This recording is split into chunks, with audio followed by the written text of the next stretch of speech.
because actions speak louder than words, or we can see from your actions. In fact, not just the actions of one person, but most people we interact with from Rongo, this is how they carry themselves. It's a culture, I tell you. It's the way they do things around there. It's the culture.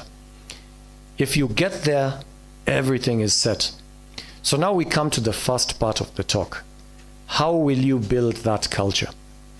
You know, how is a culture built? And I literally mean the words I'm using, like how is it built? I'm using the word build. So I want you to think of building. I don't know if you've been involved in any building. Maybe you've built a Simba. Where I come from, you know, you build your Simba because the boys are not allowed to live in their mom's house after a certain age. So you have to build. You know, there's something about building, putting one stone on top of another or something, but it's building. So how do you build a culture? You obviously need the building blocks, or the stones or the bricks. There are some components that you use to build a culture. So I don't know if you've ever asked yourself what those components are. What are the building blocks of a culture? If you're to build a culture from scratch, you're told you're now the head of an organization, build a culture. Obviously, the first thing you'll think of is the vision. Okay, how do I want people to feel when they walk into this organization? What do I want to be the normal behavior, the way we do things around here? You picture something. Fine, now you've got a vision of what the culture is going to be like. But how will you build it? Like what are the building blocks? So I want you to really think of building, because we're going to do culture 101 over here, like how to build a culture from scratch. And so we absolutely need to know the building blocks.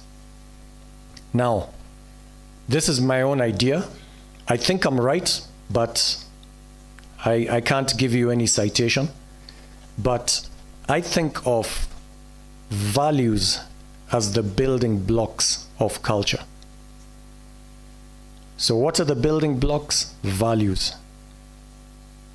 And depending on which culture you want to produce, you will pick a certain combination of values. So a certain combination will produce a culture. Remember, there are hundreds of values. And it has the feel of living in the mountains, and it has the wood, and there's a certain temperature you will have inside because the whole house is wooden. Or maybe the whole house is made of earth. Or the whole house is made of stone, and it'll be different from bricks. All of them are houses. They're all complete houses. They have a different feeling, even just the look, the outside look, the feeling inside, the way it reacts to temperature. It all depends on what you used to build that house. And so it has a certain flavor, you might say, which you might call the culture. So the final product is the culture. But depending on which final flavor you want to have, you will use different building blocks. You'll use a different combination of the building materials to produce the final effect that you want to have. And so you now have to go as far as which building blocks could possibly produce this kind of feeling or house that I want. And it's not to say that there's only one good kind of house. Not really. There are many good kind of houses. It also depends on what you want. Right now I'm having an argument with my mother about a house I'm supposed to build. And I'm a simple person. Maybe by now you've realized I'm a very, very simple, down-to-earth person. So for me, I don't need a sophisticated house. In fact, I've been telling her I would be very happy to live in a hut. Because when I grew up, when I used to go home to visit my grandparents, I would stay in a hut. So for me, going to Dala, that feeling of I'm in Dala is, I just think of a grass-thatched roof. I think of a mud hut, and I'm home. That feeling of home, cannot be produced by something like this. But if I'm in a hut with a grass-thatched roof, then I'm in Dala, I'm home. But of course, my mom disagrees. She says I'll be an embarrassment. She will not allow such a structure to be put up in her home. And it's her home, so I have to respect it.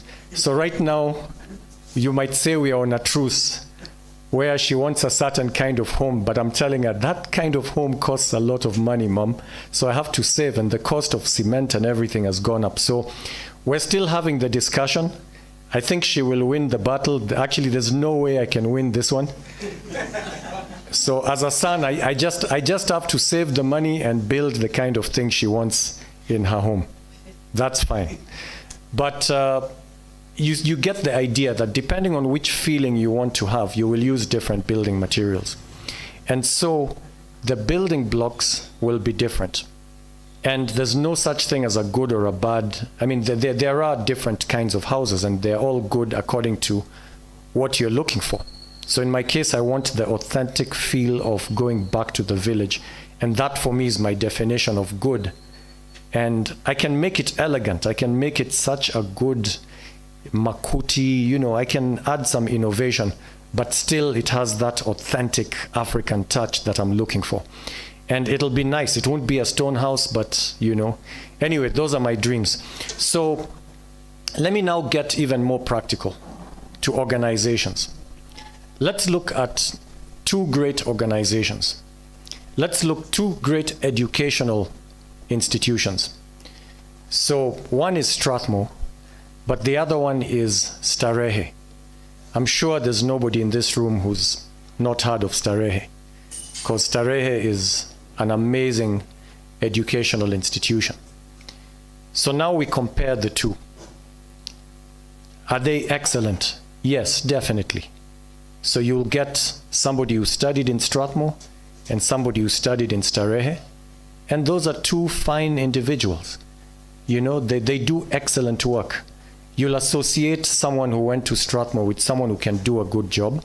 And the same with Starehe. You look at somebody who went to Starehe and you'll say, yeah, I can see.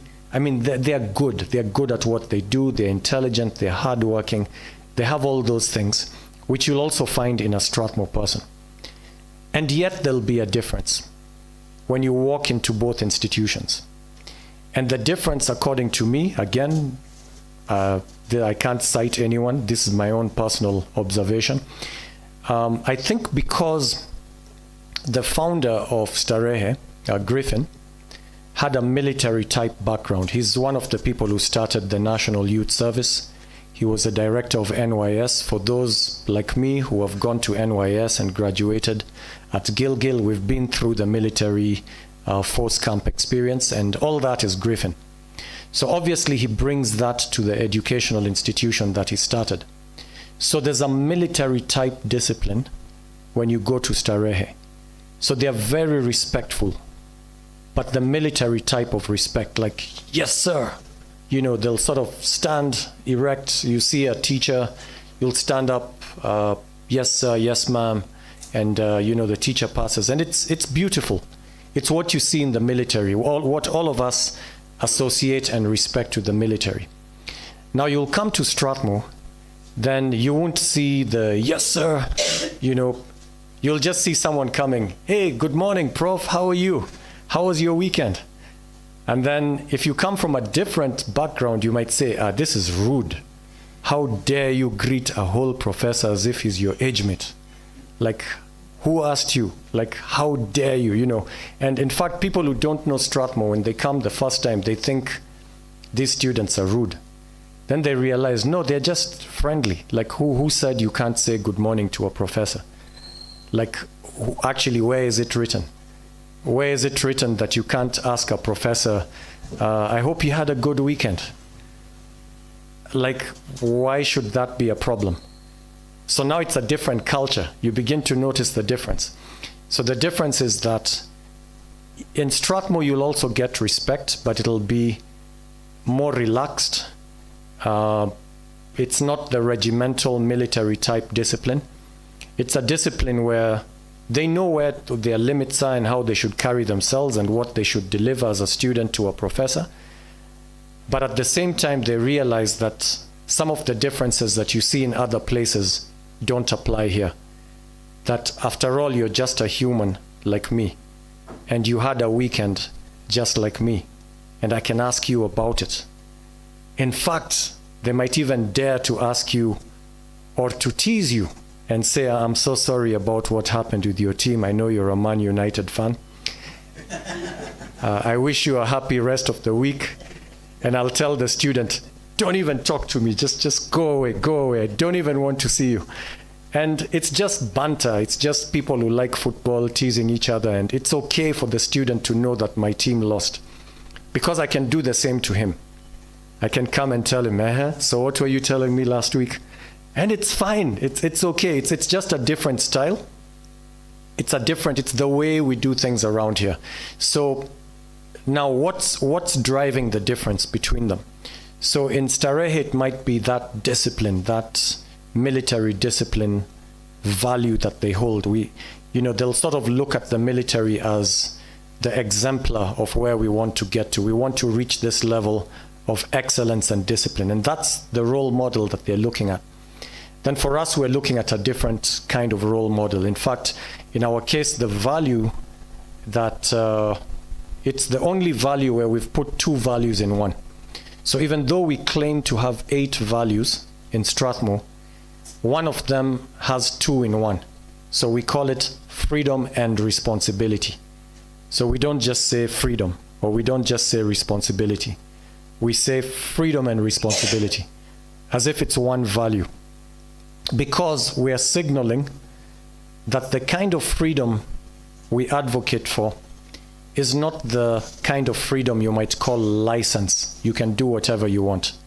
You're free to do whatever you want. There are no rules apply. No, that's not freedom.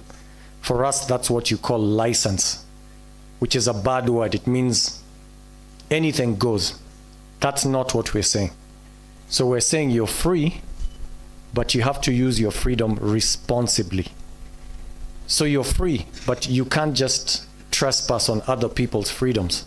As you use your freedom, you've got to learn what your limits are.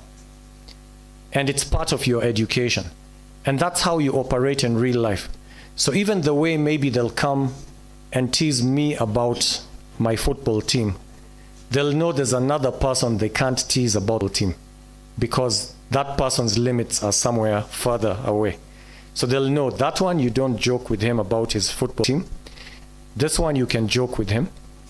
So being responsible is you know what your limits are, what your boundaries are, and meaning you become socially intelligent. You understand your limits. Because in real life, you can't treat everyone the same way. You have to be clever enough to know your limits. Where are you going to practice all these things if nobody teaches you? So in Strathmore, we give you the opportunity to experiment and to learn. And how will they learn? The hard way. So they'll come to me, they'll crack a joke, it's fine. They'll try and crack a joke with someone else, they realize it's not fine, because the fellow will be like, they'll realize this fellow is actually annoyed. So let me never talk that topic. So then they'll learn, okay, so you learn people, you learn psychology. By the time you graduate, you're quite intelligent socially. You know how to gauge people and where you can play the game. And so it's freedom, but with responsibility. You have to know your limits. You have to respect other people. You have to give them, you put them in a good place. You can't just trespass over them. That's license, doing whatever you want. So for us, there's freedom, but with responsibility. So we're not advocating for total freedom with no responsibility. Neither are we advocating the kind of responsibility where there's no freedom. You have to do this. This is the only way things are ever done. And that's how it is in the military. You cannot interpret this in 2 different ways. If we say right turn, it's right turn at a 90 degrees angle. There's not 91 degrees, not 89 degrees, 90 degrees. This is the military precision, accuracy, no deviations, that kind of responsibility. Zero freedom. Do not attempt to modify anything. No latitude. So in our case, we're like, you're responsible, but yes, there's freedom. You can play with the interpretation up to a point. How will you know you've gone too far? Don't worry, you will know. The kiboko will hit you on the head, and then you'll know that you can't win this battle, or you went too far. Or you might find you're punching too low. Someone will tell you, relax, you look so tense. Then you realize, you mean I could have gone a bit further. So then, okay, with this person, I know I can crack jokes. With this other one, I know I can't. So it's freedom and responsibility, learning the tension between the two. And that's why for us, we call it one value, freedom and responsibility. Now I'm going to go to the very first part of the talk, which is what a value is. So we've said it's the building block for a culture. But what exactly are values? Why do we even talk about it? Why is it such an important buzzword in the business world? People are very, very proud of, these are our core values. They'll put it on some banner, they'll put it on your, PowerPoints, on your screensavers. It's a big deal all over the world. But have you ever asked yourself, what is the magic in the word value? Like, why are we even talking about values? Why aren't we talking about other things like virtues? Why aren't we talking about principles of governance? There are so many things we could talk about. Why do people talk about values? Like, what is the magic? Is there some secret power in the word value? Like, I want to understand that, and I think you need to understand it. Because otherwise it's just a story. You'll just say, yeah, it's just marketing blub. You know, the way they talk about logos and brand identity. I don't believe in that stuff. It's just marketing. So values is another one of those words that they use just to comply, to say, even us, we have a value. We have our core values. These are our core values. Now we are good. We have a logo. Great, we have a logo. Finally, we have a logo, so we belong. We belong to the world of people who have logos, who have brand identities, who have values, who have a mission statement, a vision statement. We're good, we belong. Then he says, so what does the mission statement read? I don't know, I have to read it. Let me take it out. Which means you never refer to it, which means it means nothing. Or you're saying, and your vision? Yeah, we have a vision statement. We're compliant. We're like other institutions. Then you ask, so what's the vision?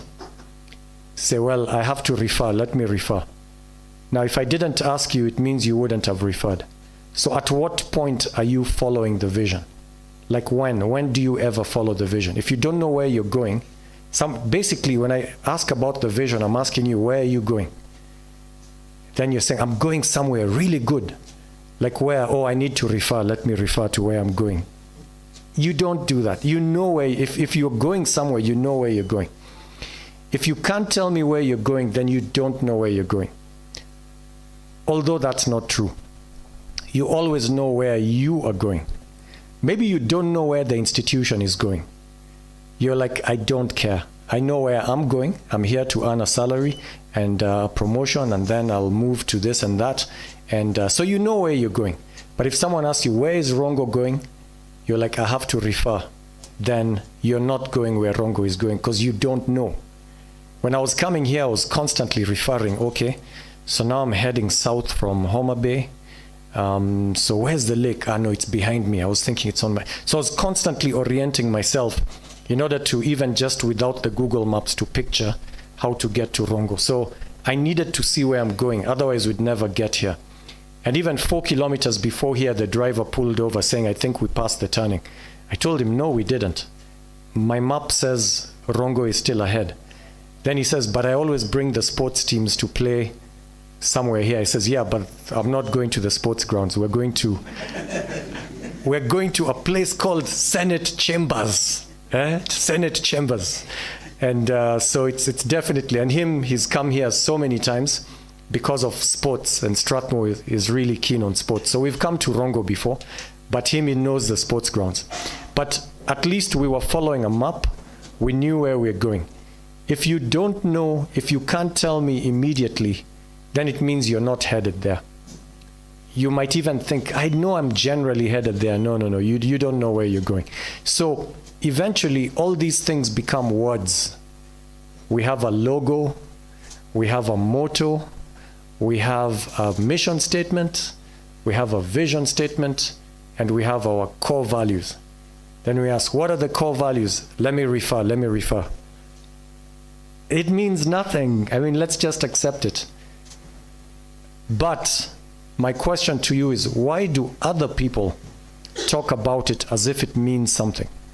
Surely there's something you haven't understood, which if you understood would make you see why people talk about values, why it's such a big deal.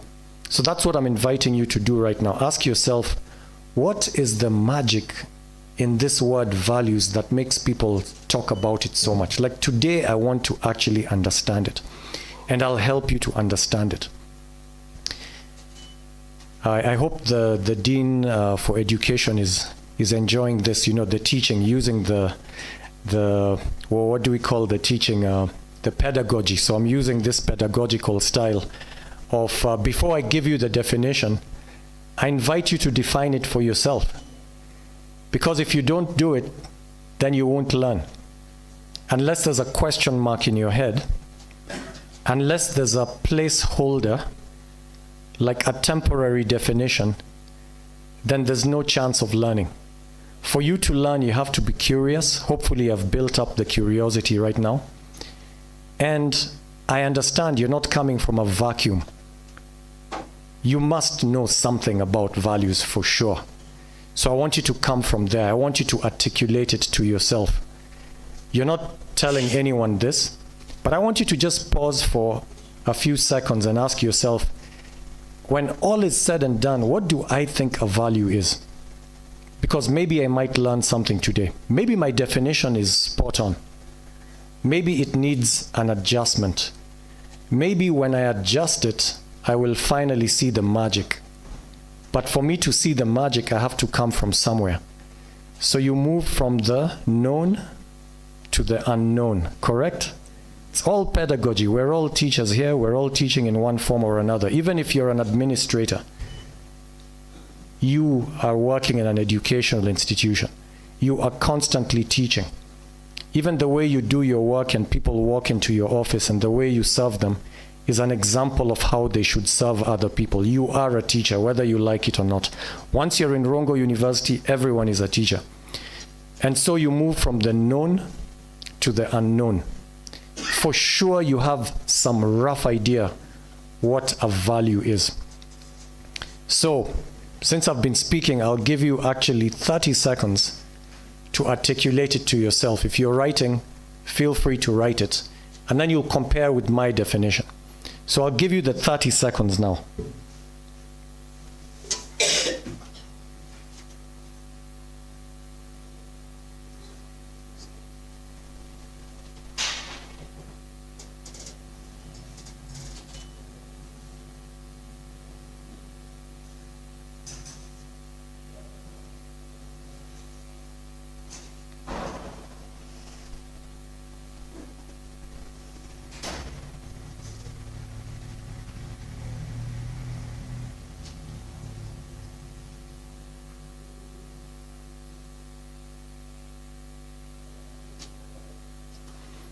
Okay, so by now you have some idea of what you think a value is.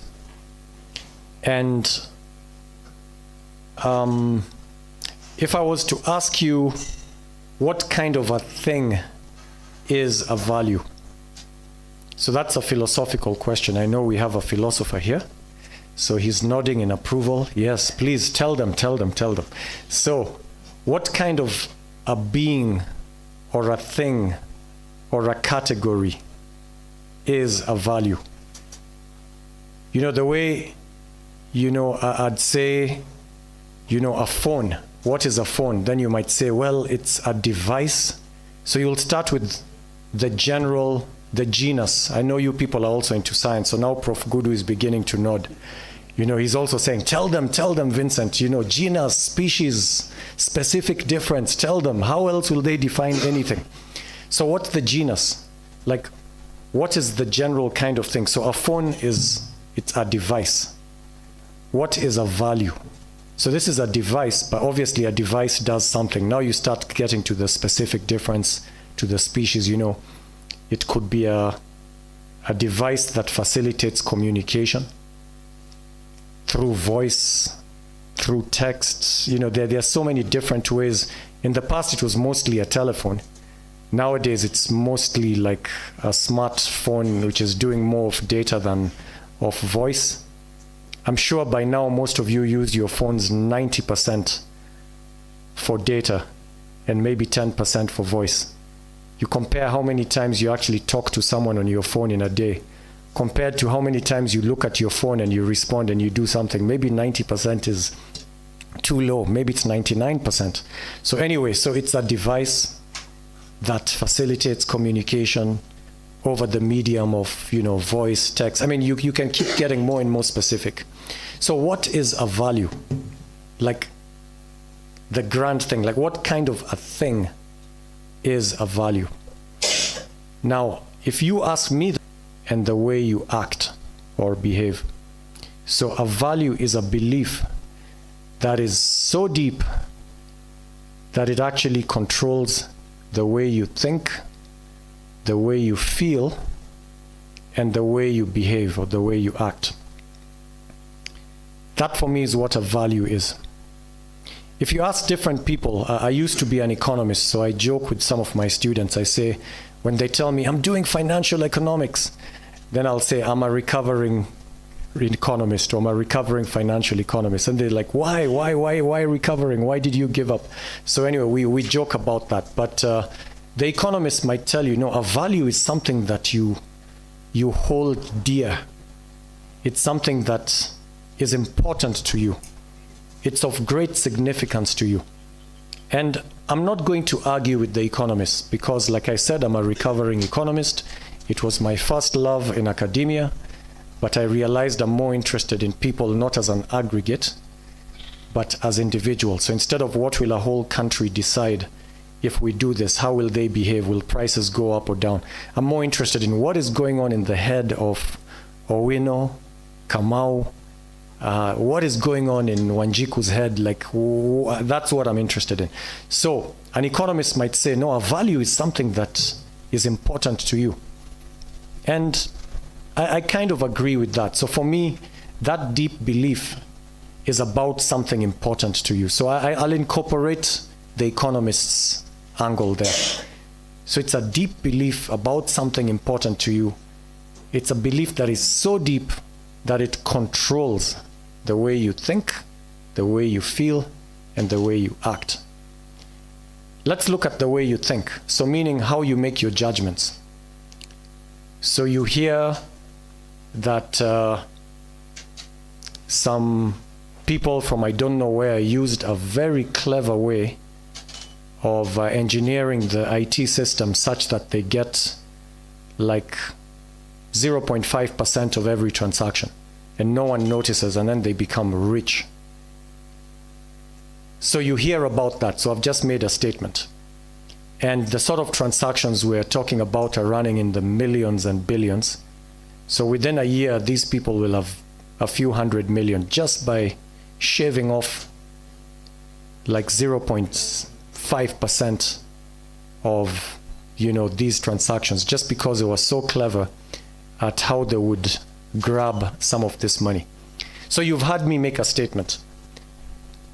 So ask yourself, what's my reaction? What's my judgment? If my judgment is, wow, that is so clever. That's amazing. Like, why didn't I think of that? Why wasn't I in a position to do something like that? That speaks to the kind of person you are and the values that you hold. So if your first judgment is, wow, that's so clever. Your first judgment wasn't, that's terrible. How can you steal from people? Even if it's 0.05, I don't care. This is stealing. You didn't react like that. in your heart of hearts, okay, no one's watching you, this is your first reaction inside of you. Your judgment was, how did they do it? Because I'd really like to know, because this is very interesting, like very clever. I mean, Kenyans are so clever, my goodness. Gosh, you know, that speaks to the kind of values and deep beliefs that you have. And then if you're told that 0.5%, if we are told this is like, I don't know, Shah, and it's the whole country. And so you're taking from, you know, millions of people in the country. Now we look for your emotional reaction. Okay, we've looked at your judgment, your thinking. What's your reaction? If your reaction is, gosh, if it's millions of people, then that's a lot of money. Gosh, this is even cleverer than I thought. I thought they're just grabbing from a few individuals. You mean they're grabbing from everyone, like the whole country? Really? This is so clever. My gosh. That's your emotional reaction. It tells you about your deep beliefs. If your emotional reaction is, they're stealing from whom? Like the mamambogas? Like, who would do a thing like that? Who would steal from the poor? This is terrible. Like, you're even angry. Your emotional response is anger. Then it tells you about your values, your deep beliefs. Like, I believe in fairness, in justice, in integrity, so much so that if I hear someone stealing, I'm already annoyed. But someone stealing from a poor person, I'll get angry. Like, I'll actually say, who the heck, who are these people? You know, so that's your emotional response. It speaks to your deep values. And then finally to your acts. So what do you do about it? I'm gonna write about it. I'm gonna talk to people. Because I can't just sit here and watch this happening. That speaks to your values. So your value is such a deep, it's a belief that is so deep that your first reaction is the type I'm describing. Like you say, that's bad. And who are they stealing from? Everyone. That's terrible. That's terrible. And what are you gonna do? I'm gonna speak out against it. I'm going to do this. I'm going to do that. So that speaks to your values. And remember, you're a product of the places that you grew up in, starting from your family.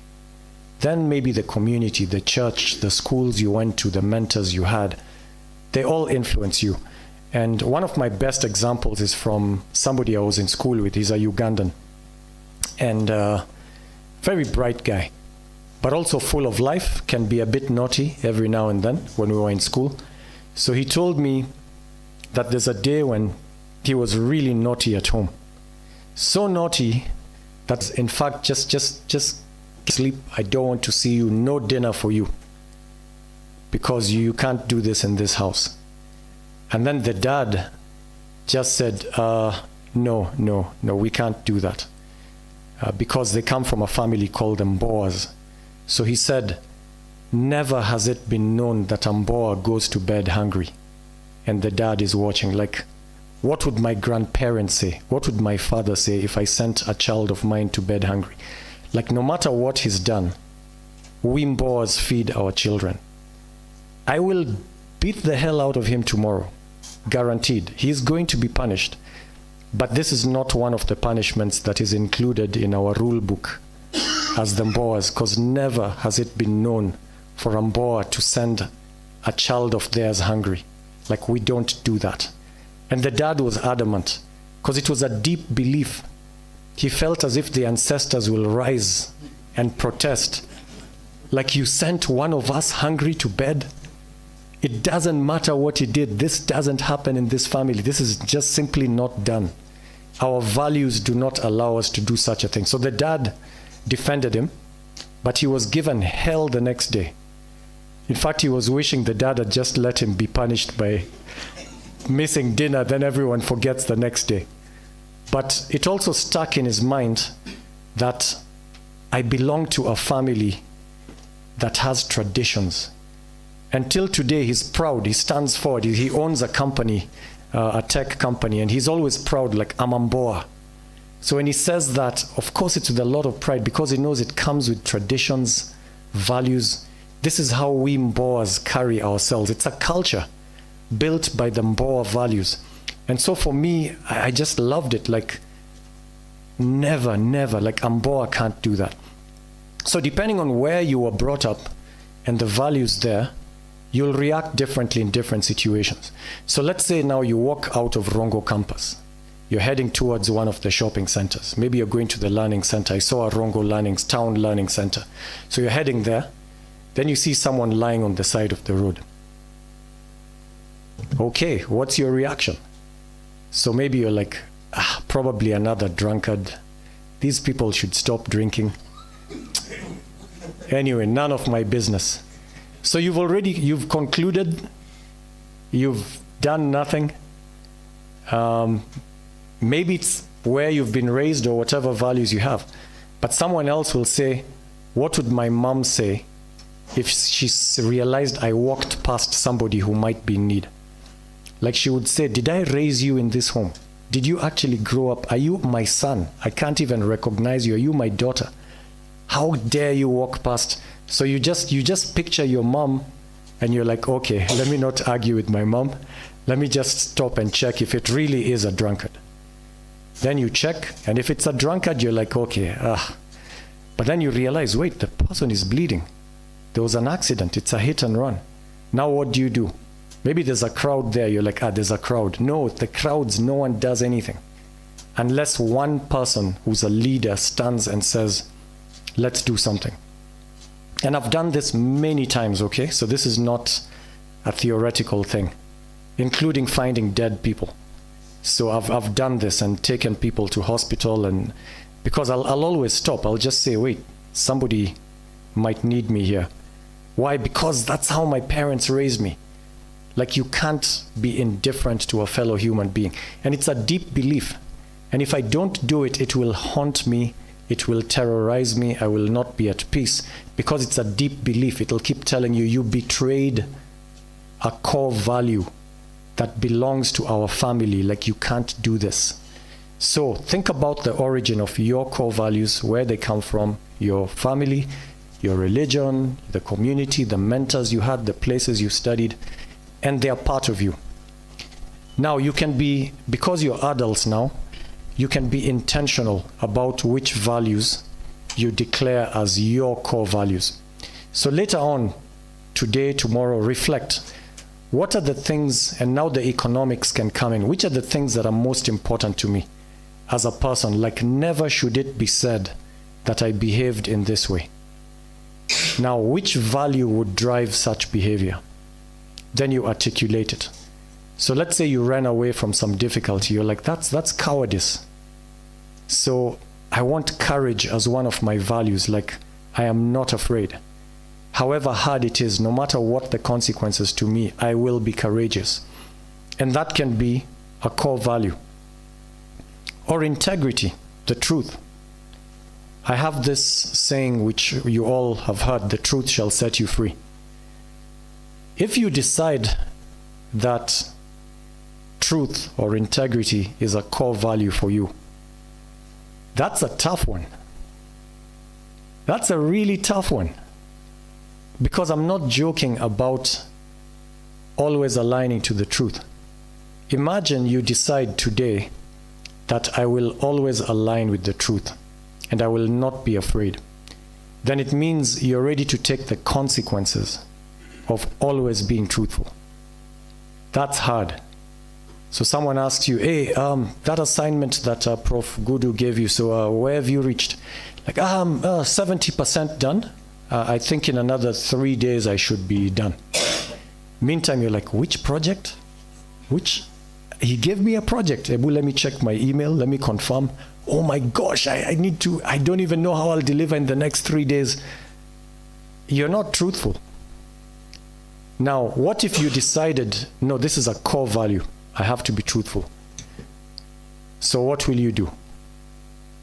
You know, if I say which assignment, you're in deep trouble from just from asking such a question. Are you ready to take the consequences? Are you courageous enough to take the consequences. Because I can imagine if it's Prof. Gudu or any of us, we'll just say, you don't even know which assignment I'm talking about and the deadline is 3 days away. You should be fired. This is crazy. And I'll totally agree. So those are possible consequences and they're playing out in your head. And so what do? You say, no, under control, like 70% done. That's a lie. That's a lie. And you're doing it to save your skin. You don't really care about the institution. You're doing it to save your skin and to make people think you're a responsible person, which you are not. And then, when you now finally check your email and you discover this is much tougher than you can do in the 3 days that you promised, then you say, well, I'll do 50% of it. Or I'll do it at 60% accuracy. Or I start thinking who I can blame for not having delivered. Like 2 weeks ago, I asked these people to do, they still haven't replied, so how am I supposed to? So you're trying to figure out the blame game, who to blame, how to protect yourself. You're coming up with very good excuses, or you're going to lower the standards. But you will definitely not do what the institution expected you to have done in the next 3 days. Why? Because you lied that you're 70% done. Now let's take the opposite reaction. You have a deep belief that I can't lie, no matter what the consequences to me, even if I risk my job. So then you tell, sorry, I might have forgotten, but which, because I have several things I'm doing, which one? Then they remind you, then you're like, ooh, honestly, I haven't started. Now they'll hit the roof. They'll be annoyed with you. You might be fired from the project. Or the person, of course, they'll spend 5 minutes ranting and raving about how irresponsible you are. Then after that, they'll ask you, now how is this going to be done? Then you'll say, I think if I get extra help, we can do it. Then he says, okay, I'll get the extra help, but you're disrupting everyone's lives because they have to stop what they're doing to help you get this done. But failure is not an option. You say, I understand, I'm really sorry, won't happen again, but I will deliver if I get these resources. Now you get the extra resources. Maybe we were supposed to deliver some training to I don't know whom or some project and a document we were supposed to send. By the end of the week, we've sent it. It's been done. We messed up quite a few people to get it done, but we got it done. And the good name of the university has been upheld. Why? Because you took the risk of being bashed.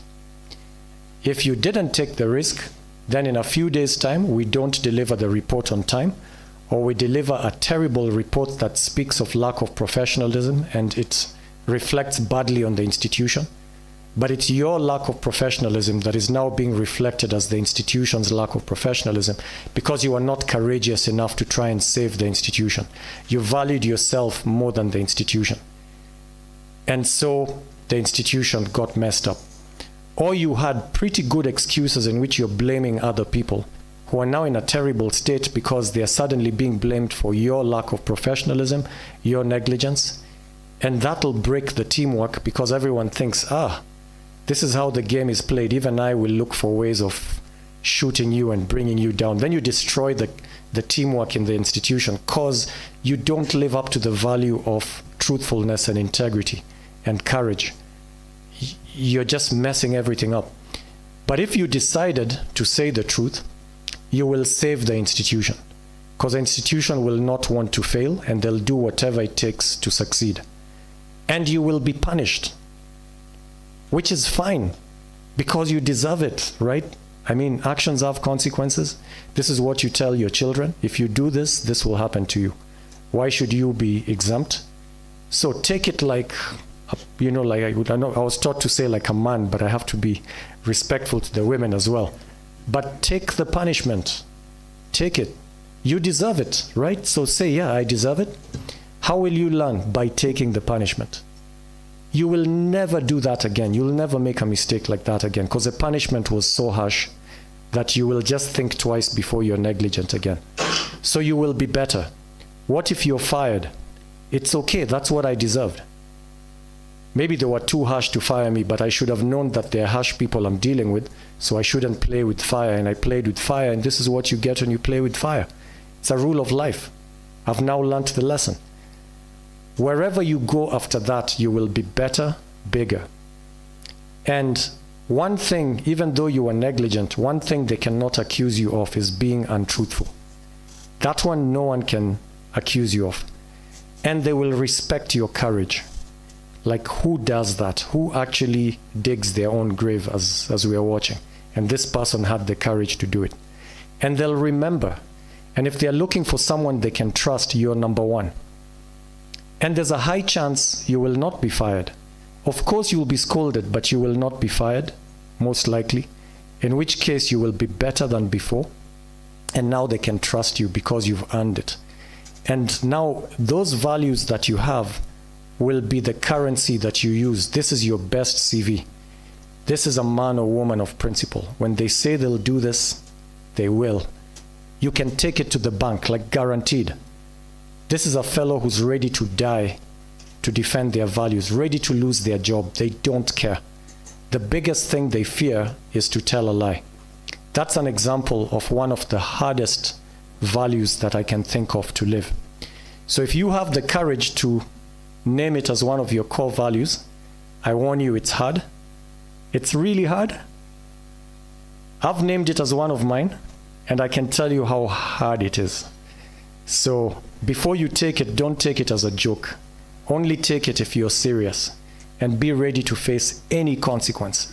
So those are the building blocks. You take a few values, you take the combination that will produce the culture you want, and then you make promises. That's what the governance is. We make promises, we check that we're keeping to what we promised, and when you deliver that, you'll be sustainable. People will come to you. They'll keep coming back to you. So that's my talk, and I'll now open it up to Q&A.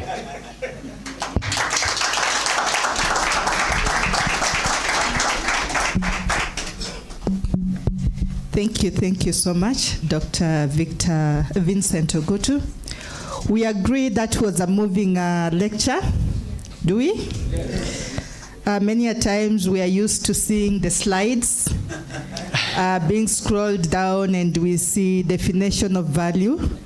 But today we got an all different talk where you can imagine he's memorized all these things and they're just flowing without being forced. Start right. Yeah, now I want to welcome you to participate. We want to have some questions from a number of you to Dr. Vincent over what he has talked to us. I was taking my notes.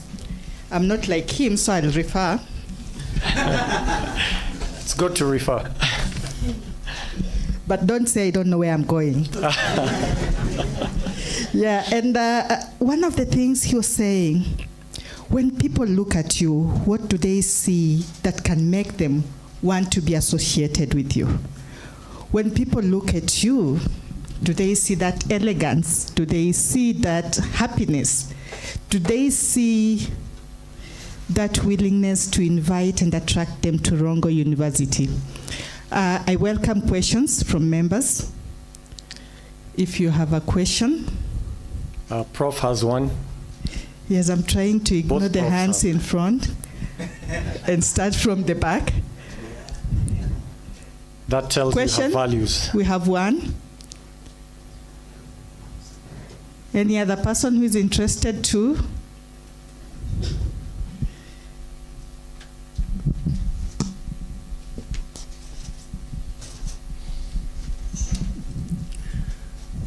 Thank you. Good morning. I hope it is still morning. My question is not a question per se, but maybe something which would help us deliberate further on the topic. I want to first of all thank the speaker, the guest speaker, for the way he has handled this. I loved the way he started from the end, coming from the beginning of the topic, because the topic was value-driven leadership. organizational culture, and good governance for sustainable institutions. So he started from the end and came to the beginning. But let me say what I wanted to say is that, well, leaders lead in the society, and I'm trying to figure something happening in the society whereby we put a lot of expectations on the leaders, but we as the people who are led do not embody the values that we place on the systems which lead us. There's a growing disconnect between the expectations we we require from the leaders, while the people who are in the society are very passive. For example, the current generation try to put a lot of emphasis on what the leaders have to deliver. For example, if it is accountability, they will require 100% from the leaders. But we who are being led, we don't have that accountability. What is your say? What is your take on this? Thank you very much. It actually, by you raising this leadership aspect, I realize I didn't deal with it directly in my presentation. I think for me, a leader is not a manager. A manager will just oversee things and get them done. These are the targets, these are the KPIs, these are the rewards and punishments. I'll implement the system and get things done. That's a manager. Now, a leader is a different kind of person. A leader is someone who influences, who makes people wish to go in a certain direction, who paints such a beautiful vision of where we could go to. And there's something about this leader that makes you want to follow them, that makes you trust that they can help you get to that beautiful vision. So they're not just painting a beautiful vision. We've heard that many times. You will finally have water, you'll have taps right in your village. Finally, it's a beautiful vision. And they look like they can do it because they're educated, they're close to power. So now the question is, will they do it? Are they honest enough to keep their promises? Then they are not. And so we get cheated over and over again. So a leader is someone that you trust will get you to that better place. And once you have such trust, you'll do anything for them. You will actually follow them anywhere, and you'll use all your energy to make it happen, whether you're paid or not, because you believe in that vision. And there's something about this person who is selling the vision to you that makes you see that they're serious, and I believe they're going to do it. And so I'll follow them. And in fact, I'll do even more than what I'm being paid to do, just to get it done because it's a beautiful vision. Now, what is it about the leader that makes you trust the leader? Trust has two major components, or two major dimensions. You trust people, first of all, because they have the capability. So you can have some neighbor who loves you, is very well-meaning, and says, I'll help you to get there. They obviously want you to get there, but they just don't have the knowledge. They don't have the education. They don't have the contacts. There's no way they can help you, even though they say, I'll help you. So you can't trust them because they just don't have the capabilities. But if they have the capabilities, then the next question is, do they have the honesty? So those are the two dimensions, capability and honesty. And now if I flip it around from why you would follow someone to why someone would follow you, the same logic applies.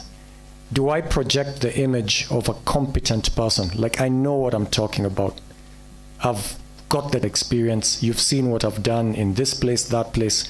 You've seen the students who have passed through me and the places they have gotten to, the skill levels they have reached. So one of my promises to you, if you come to my course, is you will be transformed in the following way. And they can see it for themselves. Your track record precedes you. Then they'll believe it because you're competent. And then also you have to be known to keep your word.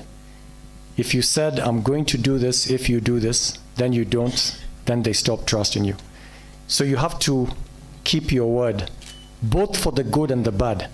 So if you said, if you come late to my class, I'll lock you out, then please carry out the threat. Then they'll know you keep your word.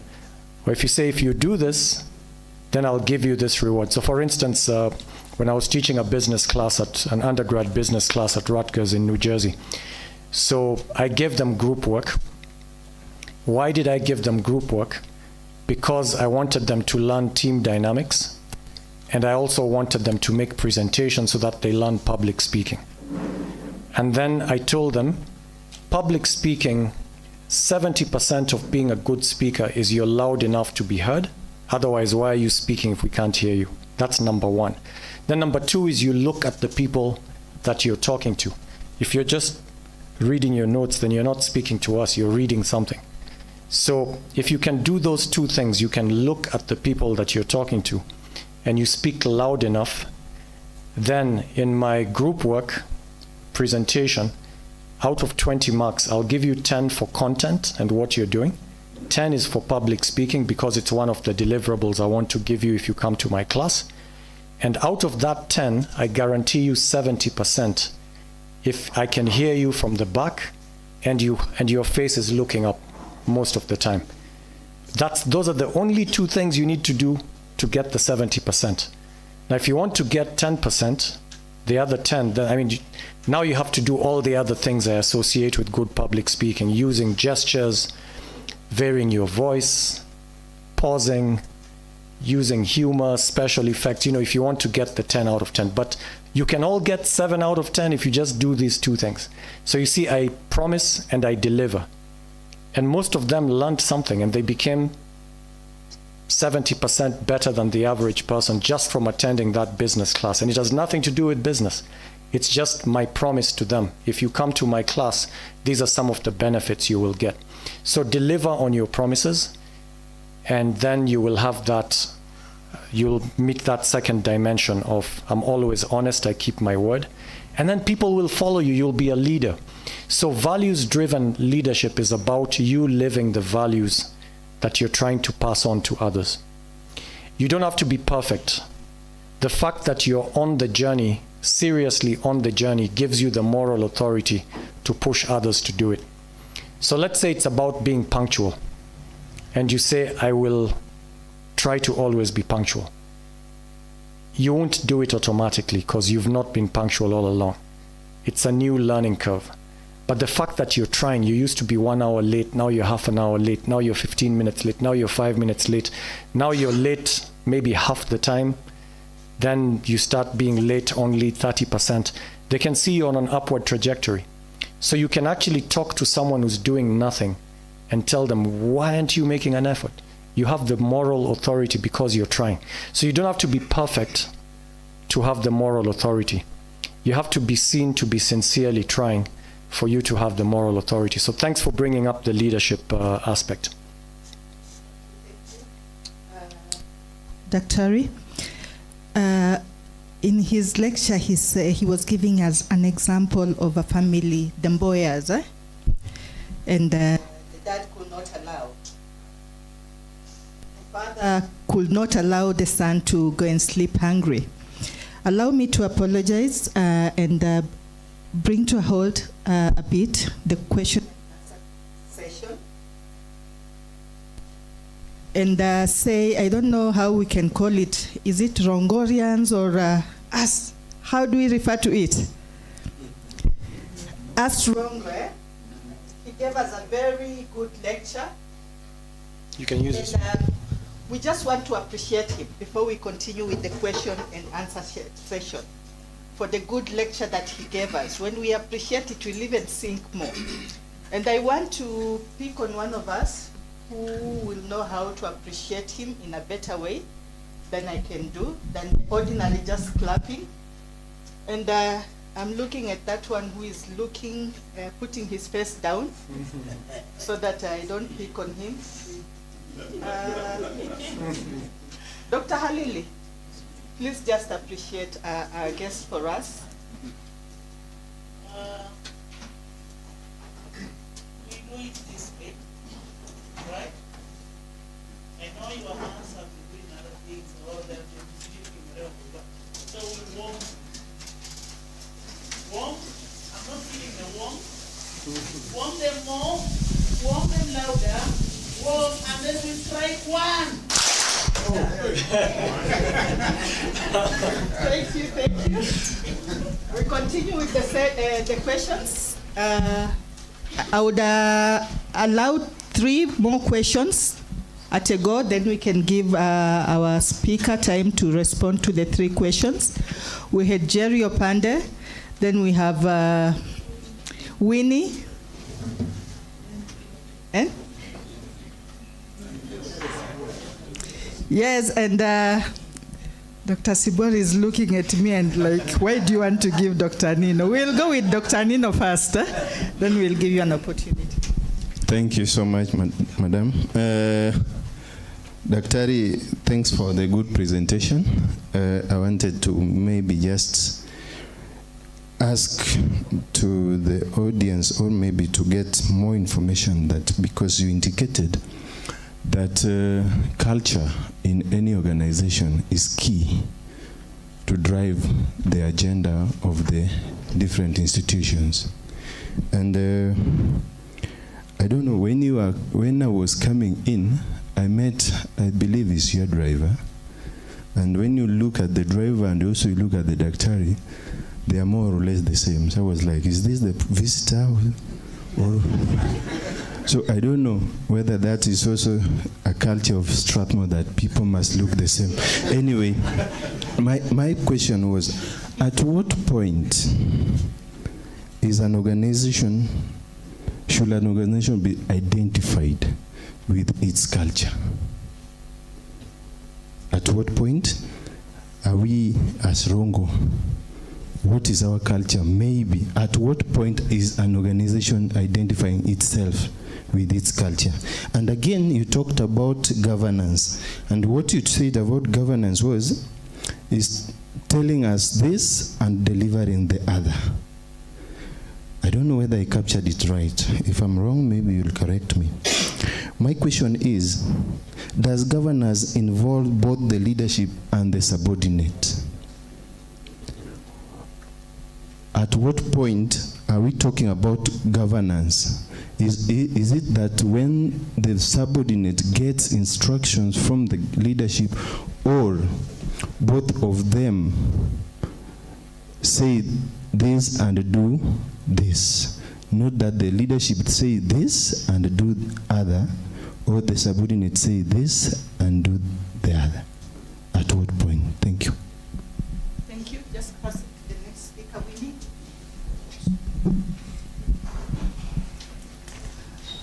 Thank you so much, Daktari, for the wonderful lecture. My name is Winnie Ojuando from ICT department. One of my core values as a person is integrity, but I've realized that integrity can be very dangerous if not well.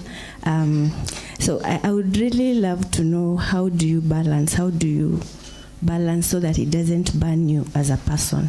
Thank you. How do you balance integrity so that it doesn't burn you as a person? Yes, Daktari? Thank you so much for your talk. I guess my question is, every organization has a culture. I think that is now true. It may just not speak to the vision of that organization, but there is an existing culture. How hard or how easy is it to midwife now a culture that speaks to that vision, when you find yourself you have not defined it in the past, and it may not be the culture that you have developed, that you can be identified with, is not speaking to your values? Thank you. How do you midwife a culture that speaks to your values? That is the question. Thank you. Fantastic. So very good questions. So Jerry, about the driver, yeah, we're basically now very, very good friends, because he's called Japhet Baya and he's from the coast. But then when I took him, because he's been to my village, so then the people in my village asked him, "What's your name?" Then instead of giving his real name, he picked my nickname, which is Onyi, because I'm Vincent Onyango Gutu. So everyone in my family calls me Onyi. So then he says, mimi ni Onyi mdogo, undio Onyi mkubwa. So now when he comes to my village, they call him, Onyi mdogo amekuja. So yeah, we're very close. In Strathmore, there's no distinction. So, we eat the same food, we line up together. And when our drivers go for some of these community outreach things that we do, where our students go to mentor high school students for 1 or 2 weeks in a boarding school, then our drivers sometimes say, I can't just be sitting here watching you people mentoring and I'm not driving anybody. And these are high schoolers. And so then they now started offering to be mentors as well. So some of them are given a slot and they talk about life and the success factors for life, and they mentor these young people. And there's one who's a very good sportsman, so he's called Ndolo, not the Luo Ndolo, the Kamba Ndolo. And he started a tournament called Ndolo Cup, and I'm one of the sponsors of Ndolo Cup. So he has a whole tournament to help the youth, so they get inspired by what we do. And so basically you'll find that what I was telling you earlier, as long as you're in Rongo, you're an educator. Don't tell me that I'm a caterer, I'm a cleaner, I'm an administrator, I'm not really a lecturer. No, all of you are lecturers. Everyone has an educational role to play, and our drivers do that. And sometimes if we see a student has a particular problem and no one else can talk, we know this student has a special relationship with that guard. So we go and tell the guard, huyo rafiki yako akona shida nyumbani, ongea naye. Then they sit down, what's happening at home, how can we help? Mental health. So it's because of these relationships. So what you noticed is true. And I didn't introduce him as my driver. I said tunafanya kazi naye kule Strathmore. And that's the way we do it. And it's true, because tunafanya kazi naye Strathmore, right? So you're asking about governance, like, does it involve both the people being governed and the ones governing? If you actually own the institution, like this is my institution, then all of us are governing at whichever level we've been asked to do. Obviously, you're not all the vice chancellor. The vice chancellor has a very big role to oversee everything. Then if you're a dean, you have that role, that school. You're a chair of a department. You're head of some department. You're head of a team. That is the part of Rongo that you've been asked to govern. And so you have to play your role. And it feeds into the overall vision of the university. For the university to achieve its vision, this is the strategy. The strategy is what helps you to achieve the vision. It spells out the work plan.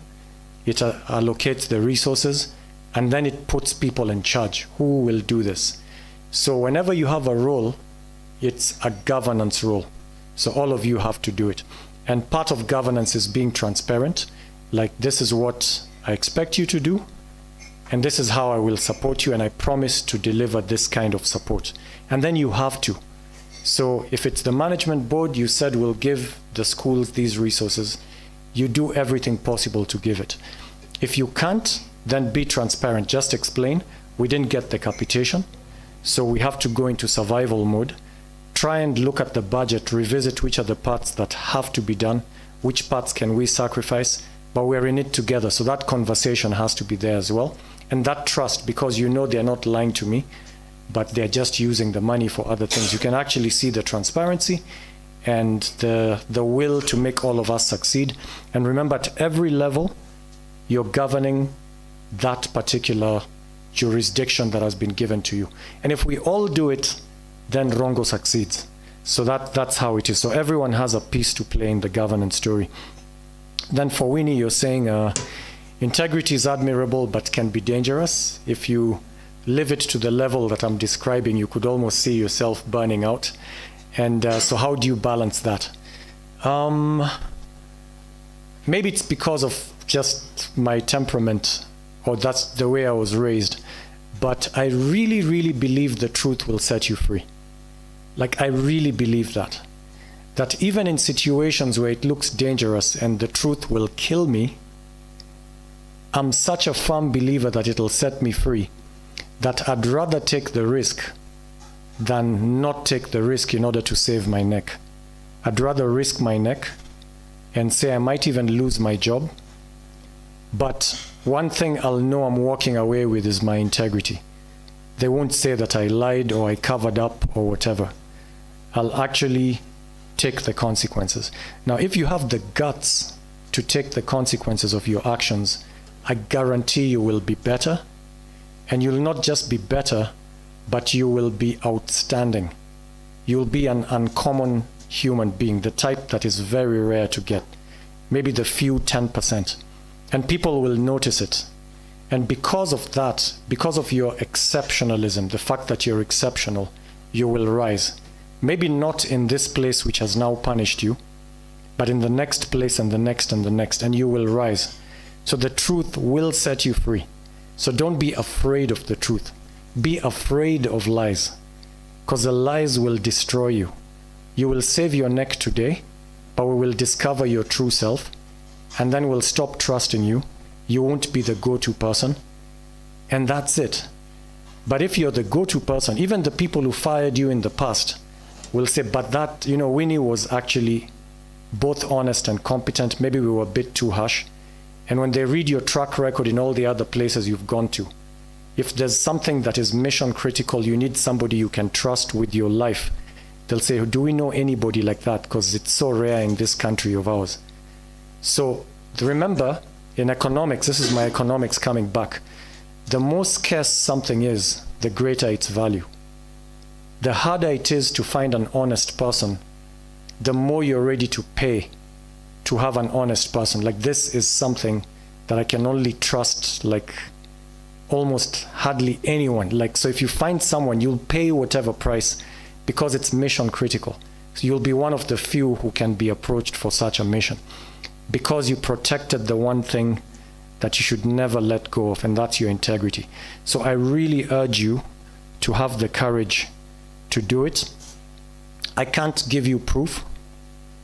You have to experience it for yourself.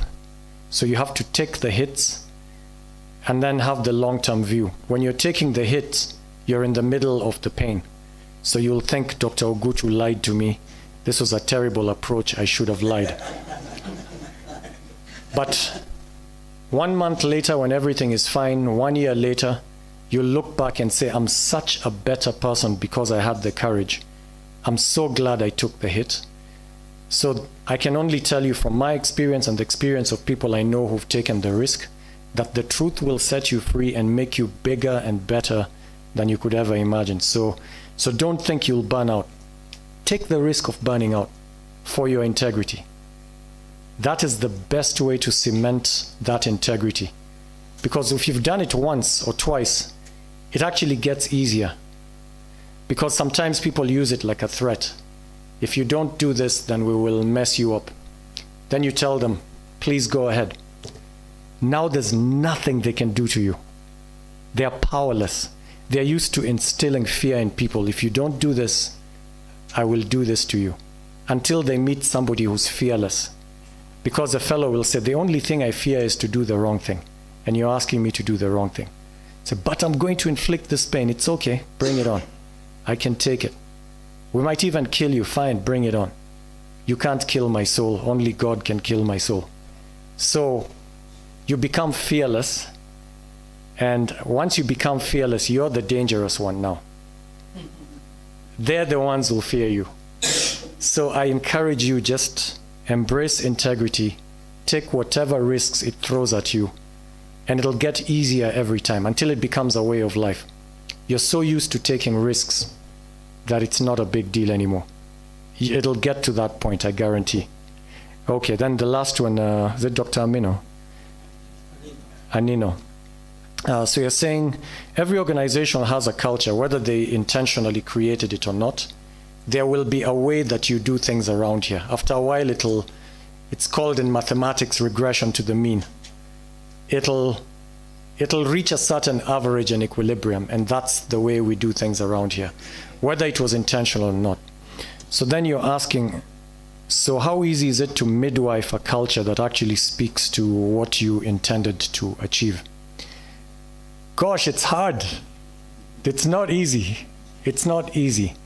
There are many things you have to get right. One is selection. Choose the kind of people who might succeed in that sort of a culture. Maybe have shown a natural interest. Sometimes you have no choice. These are the people selected for you. Then it becomes even harder. And because remember, it's not about management, making people behave a certain way. Because I can make you behave a certain way, but then when I leave, you'll be, thank God they removed that Dr. Ogutu monster, because he came up with a rule that you have to smile at the clients. And it's a rule, and he's policing it. I didn't see you smile. I didn't see you smile. And he'll punish it. And he'll reward the ones, the biggest smilers will be rewarded. So because of the draconian rules I put, Rongo will be a smiling university. Anyone who comes, people are smiling. The day I'm removed, the smiles disappear, because thank God that idiot has been removed. So for me, that's the difference between what I call compliance and what I call culture. Compliance is making darn sure that people do a certain thing, wapende wasipende, that's compliance. Culture is like preaching. People believe this is the way we should do things. That's why I said the building blocks of culture are values. And at root, at the genus level, a value is simply a belief. So if they believe that this is the best way to operate and to carry themselves, they actually genuinely believe it, then they have no option. Their own beliefs will make them smile, because they'll, let's say I try and tell you that a smile can go a long way, especially a genuine smile that comes from the heart. And so I urge you to discover the power and magic in a smile. Like, look at somebody in the face, genuinely wish them well, and say, good morning, how are you today? Like, really warm. And see how they react. And maybe they came looking sheepish. I've come to get my forms filled. Maybe my fees haven't been paid. Will I be allowed to do the exam? There's no hope. That you can see all of that on their face. You're like, hi, how are you? Good morning, how's everything? What can I do for you today? Everything okay? You look a little worried. What's happening? Say, no, my parents haven't. Let's see. Okay, let's see what we can do for you. Sit here. Let's work this out. I'm sure. So you're giving hope. Then you just see the student who was dead, tired, defeated by life, walking out with a bounce, smiling at you like you're their mom or dad. And anytime they see you in campus, they come and greet you. Hi, how are you? And then it happens more and more often. Then you realize, I think I like the way I live my life. I think I'll just be smiling at people because I don't know where they're coming from. I don't know how far this smile will go. And I'll just put my heart into every engagement. So imagine as a leader, I sell this idea to you like a preacher. Then you, like a believer, you swallow it. You think, I think it makes sense. Actually, let me try it out. Then you try it out and your week changes from one week to the other. By next week, you're like, man, I can't imagine living my life any other way. I'm getting the rewards already. I'm happy to be here. People are happy to be with me. So even if Dr. Ogutu is sent somewhere else, you will continue doing it because you believe. It's a belief. It's a value. So when you have people who've not been selected for you, don't say, okay, then I will force them to do. No, that's compliance. It only lasts as long as you put the pressure yourself. But culture is something that you sell, that you convince people, and the best way to convince them is to exemplify it yourself, because it's not theoretical. The only way they'll believe is seeing is believing. You've heard that, seeing is belief. I see you do it, I see it works, then I believe. Once I believe, even if you're not there, it's my belief now, it's my core value. So all I would say is, don't get tired of preaching. Don't get tired of being a role model. Definitely try out these things in real life so that it's not theoretical. So try those values out. Read Rongo's values, interpret them, have a discussion with the leaders. How do you interpret it? How do you see it? Then if you believe it, try it out, and you'll believe even more until it becomes part of you. So that's the challenge. Get people to actually believe in the culture.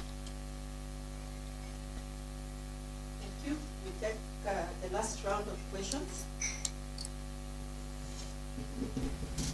The last round of questions, I'll take one from the crowd.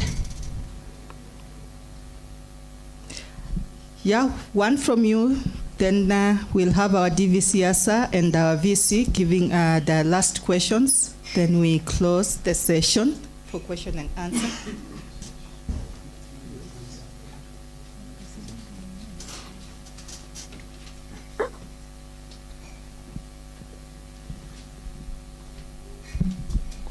Thank you so much, Dr. Vincent. My name is Yunek Ambani. I'm a graduate of Communication and Journalism in our own Rongo University. I have two questions. Now that you've talked about value-driven leadership, I want to ask, how can young professionals like me develop these value-driven leadership skills or traits in environments that seem to reward shortcut or mediocrity? Secondly, it's evident that people want to associate with Strathmore University. They want to study there. You've given us the case examples of students who are yearning to study at Strathmore. And so you began by saying it's not all about the buildings that the institution have or the physical things that the institution have. So what do you think, what is the practical governance practices that have helped Strathmore University so far to maintain those high national and international standards, and how can Rongo University add on what we have to attain such standards for sustainability? Thank you.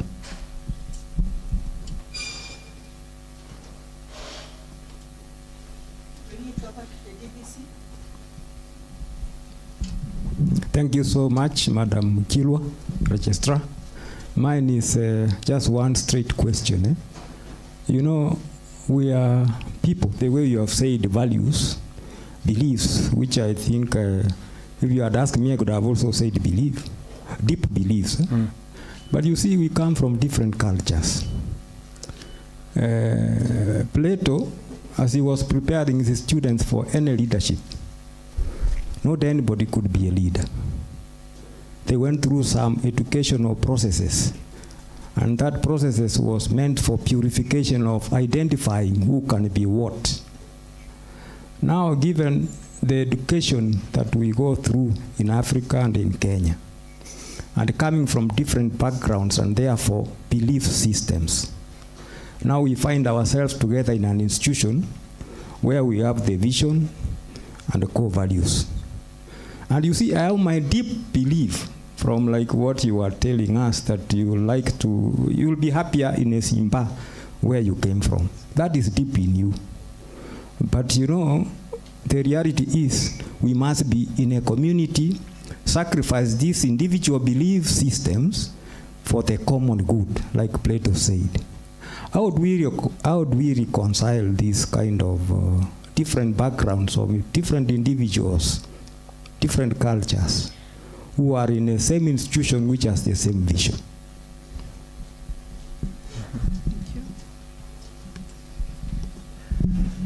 Thank you so much, Vincent, for excellent presentation. I just want to say what I will leave here with, because I think we've picked quite a lot of things you've said. There is something that struck me, and that is freedom with responsibility. You've emphasized it. And you even said that something will, a kijiti will knock your head or anything else like that. So you're talking about freedom with responsibility. And I think in a community like this, if there is freedom without responsibility, it can be risky, from what you said. And if there is no freedom, again, it will be very bad, because it's not a prison. So I picked that. I've picked a second thing. And this is, how much do you value teamwork? Because Rongo University requires teamwork. every institution requires teamwork. School level requires teamwork. And the question I think I have heard is, how much do we value teamwork? Those two items I have picked, responsibility, freedom with responsibility, and then how much I value teamwork, leads to me a major question. And that's what I want you to help me with. Because there's something called emotional intelligence, which would make me not just think about myself. I should be thinking about the institution.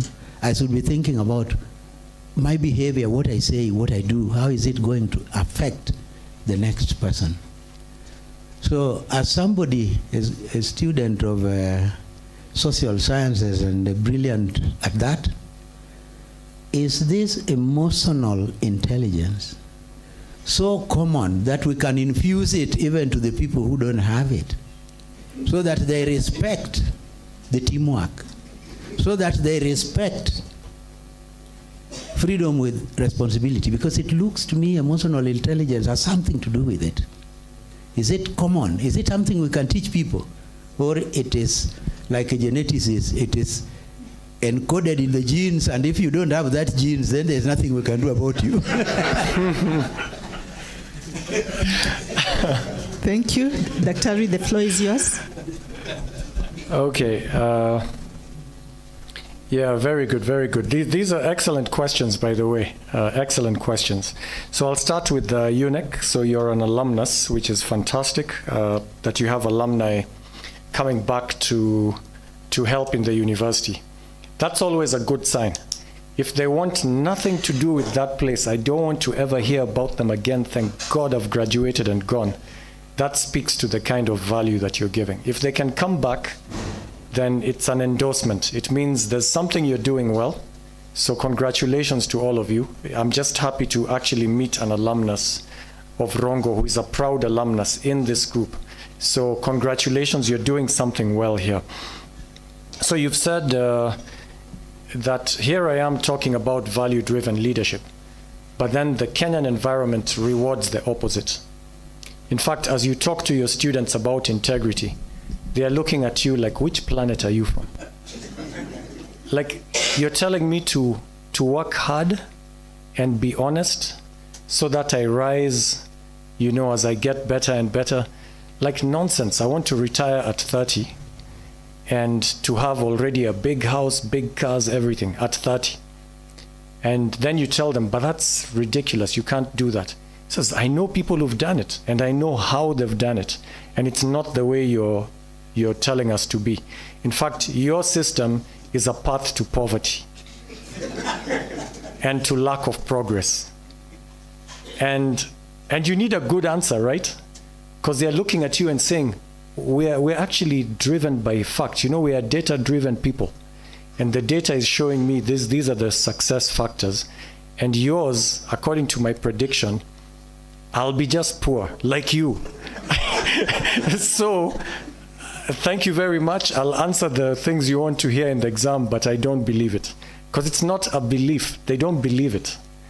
So, how are you going to turn them around into value-driven leaders? So here's where I remember my first day at University of Nairobi. I was doing Bachelor of Arts. There are like 20 different subjects you can choose.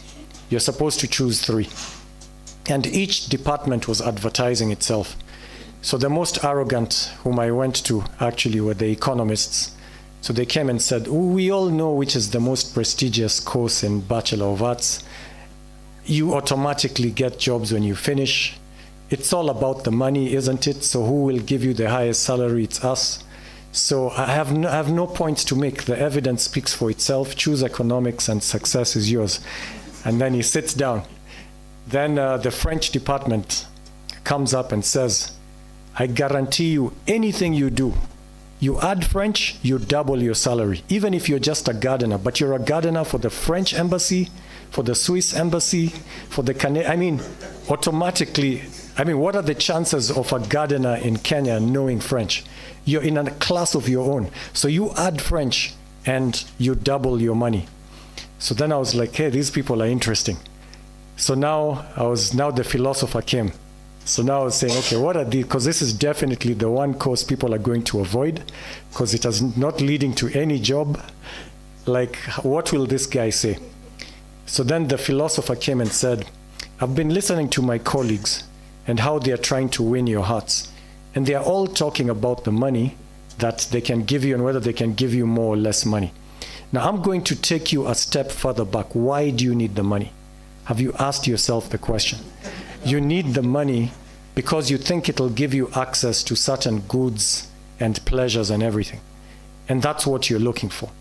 So you think it'll give you access. Fine. What if you get those houses and those cars? Then what? Why do you want them? So I'm taking you further and further back. It's because you want to be happy. You think they'll give you happiness. Now, here's the thing. I can give you happiness immediately. You don't have to take the long route to happiness. I understand human nature better than any of these people over here, and I can show you how to find happiness today, if you wish. But it's reserved for the enlightened, the few enlightened, and you will get enlightened by studying philosophy. I rest my case. So I was like, wow, this is impressive. So, and actually, later on, now that I've gone through life and I've also studied philosophy on my own, I realized how truthful it was. Like, I can, when I was coming, I was talking with Prof. Gudu on the way. I was saying, man, you guys are lucky. Just the scenery, the things, the countryside, the landscape. And I was like genuinely happy. And it's the landscape. And it's free. I mean, I haven't paid. I don't need a job with a lot of money. I just need to have the level of appreciation for the basics in life, like just beauty, meeting interesting people. I can tap into that and find happiness. And it might sound theoretical until you meet someone who actually does it. Like, I can be incredibly happy with very little. I can take one song and listen to it 10 times. Because I appreciate music, I understand how to appreciate it. So I'll listen to it, say, yeah, that's the overall melody, very nice. Then I'll say, ooh, listen to the 1-2 between the percussions and the lead guitar. What the heck is the bass guitar doing? Wow, that's amazing interaction. Oh, there's a sax solo. Goodness, how is he going to come back to the melody? Okay, now he's signaling to the vocalist that I've done my solo, back to the vocalist. So I'm listening to it at such a high technical level that I'm getting so much enjoyment from just one song. And most people would just, it's a nice song. For me, it's genius, and I'm getting so much pleasure because I've educated my ability to make sense of it and to enjoy life. And I can teach that to people. And I can tell them, you've been sold a dud. They're telling you you need to get this to be happy. Look at their lives. Look at, like, you need protection all the time. Prof told you I go running. I do marathons. Where do I practice? On the street. I can leave Lavington in Nairobi and run all the way to Ngong Town and back. And every now and then people will hoot, hey, VC, hi, and I'm there, Mzee Wakazi on the road. Then I'll stop at a Mamamboga somewhere in Karen and say I need to refuel. I'll get a small Coke. Atunafanya nini? Hii ni petroli.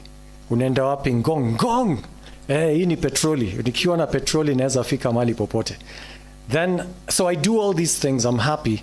And then the students can see, yeah, it's true. I actually wouldn't mind being like this guy.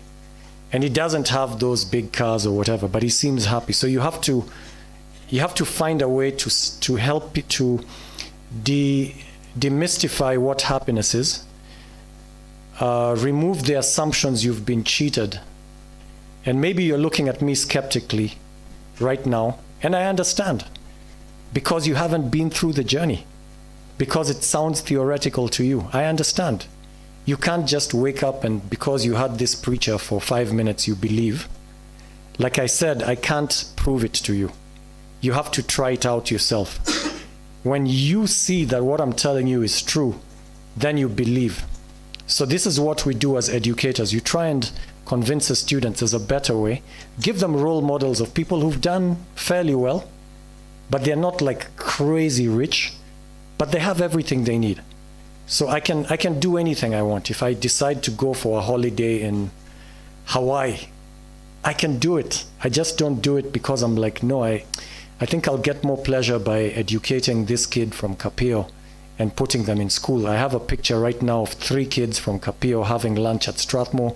They got a scholarship. I was sent a picture. I sent it to the people in Kapio. I'd get much more happiness sponsoring them than going for a holiday in Honolulu or Hawaii or whatever. But it's a choice. And you might say, no, it's theoretical. Try it out. Try it out. And that's what you tell these students. Now, you say it's an environment that rewards the opposite. I would say, but that's the environment where you can stand out. If you're in an environment where everyone is good, then you're one more good person. If you're in an environment where most people are trying shortcuts, then you're this one person who doesn't compromise, who you can depend on to do the right thing, to be fair, to be just, to give you what you deserve, to do the job they've been paid to do, not to be a roadblock, taxing people to get their own rights. And you're happy with your life, you will stand out. You will be outstanding. So I don't see it actually as something that is a challenge. Oh no, you're in a tough environment. This is your opportunity. If you're in a tough environment, I saw one of, innovation. This is your chance to stand out by being in a tough environment. Okay, you asked about Strathmore University. How do we maintain those standards? Any practical advice? So I would say be a learning organization. Constantly learn. And the fact that you even have this learning session today shows that you're willing to pick up a few tricks and to go. The fact that you and Strathmore belong to the Education Collaborative, which is peer universities in Africa teaching each other and learning from each other. That's great. That's one way to maintain those standards and to keep growing. And then, of course, there's the transparency, where each level of governance has a real, genuine conversation with the people that they're governing and saying, how can we help you? How can we move together? This is what we promised to do. Then we keep our promises to the extent that we can. And if there are difficulties, we speak about them openly. That transparency will help you to maintain the standards. Because for us to keep selling the same dream, they have to see that we're living it and we're people of our word. So keep your word and you will maintain those standards. Okay, so I took a bit of time on UNEX questions. Now I'll go to Plato. So you brought up Plato. You said not everyone can be a leader. So there's a sifting program to determine who becomes a leader. But here we are talking of value-driven leadership as if everyone can be a leader. There was that issue, and then there was the issue of sacrificing personal beliefs for the organization. Do we do that? Do we not do that? So in terms of not everyone can be a leader, I'll agree and disagree in the sense that not everyone is going to head an organization. There's only one head. If all of you are VCs, there'd be chaos. Who do we turn to? Who will make the final decision? So there's only one vice chancellor. It's just the way things are organized. Even in nature, you will find that there's some sort of hierarchy and even a dominance hierarchy. And there's a lot of science in sociology and anthropology about that. And even just in the animal kingdom, just studying the dominance hierarchies. So not everyone can be at the top, but you don't have to be at the top in order to be happy. And here's where philosophy and those philosophers, University of Nairobi, were right. Because who said you have to be the one at the top for you to be happy? Like, have you ever questioned that value system? That the only measure of success is you're at the top. You have to question that, because it's basically then condemns the majority to a life of sadness, which I don't think is how we were designed to be. If God designed the system we're in, then if that's the truth, then God designed a terrible system where you'll only have one CEO and everyone else is miserable, trying to remove the CEO to get on top. And yet God created dominance hierarchies. So it must be possible for everyone to be fulfilled and to be happy without necessarily being the one at the top. Why? Because think of it just as a role. And that's why I can talk about my driver and say we work in Strathmore. We have different roles. I'm the CEO, he's the driver. I can't do what he does. He doesn't do what I do. And it's fine. So I do what I do best, he does what he does best, and together we form a fantastic team. And then we are both happy. So he's happy. He doesn't need to be the CEO to be happy. He's quite happy. I'm quite happy with what I'm doing because I can't do what he's doing. And so I think not everyone can be the top leader in that sense. It's just a role, like every team has a captain. And your captain, your job as a captain, keep everyone on vision, motivate everyone. Then the other people, you focus on catching those goals. You focus on defending and pray. You focus on sending the passes for. You focus different value systems. Then we come to wrong systems. Then we come to Rongo and we're told these are the Rongo values. Now, do I give up mine, take up Rongo's? Do I sacrifice my values? So I think it's a marriage. It's like a marriage. So when you get married, you agree with the partner. These are the things we do together. You don't sacrifice where you come from. It's where you come from. But there might be some sacrifices you make, but they don't have to be totally incompatible. There's a lot of overlap, and you really emphasize those. And then there might be some differences, and you see to what extent you need to sacrifice.